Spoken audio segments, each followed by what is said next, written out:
Aniruddhsinh Jadeja રીબડાને jail ભેગા થઈ જવા હાઈકોર્ટનો આદેશ। જાણો શું થયું આજે હાઈકોર્ટમાં। લો ન્યૂઝ નિકુંજ સોની। ગુજરાત હાઈકોર્ટનો મહત્વનો હુકમ। અનિરુદ્ધસિંહ જાડેજાને જેલમાં શરણાગતિ કરવા જસ્ટિસ એચ.ડી. સુથારનો આદેશ। હાઈકોર્ટે કહ્યું, અનિરુદ્ધસિંહ રીબડાને સજા માફી આપવાનો આદેશ ગેરકાયદેસર અને કાયદાથી ઉપરવટ હતો।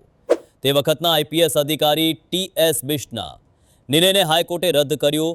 4 સપ્તાહમાં જેલમાં શરણાગતિ સ્વીકારી સજા ભોગવવાનો આદેશ।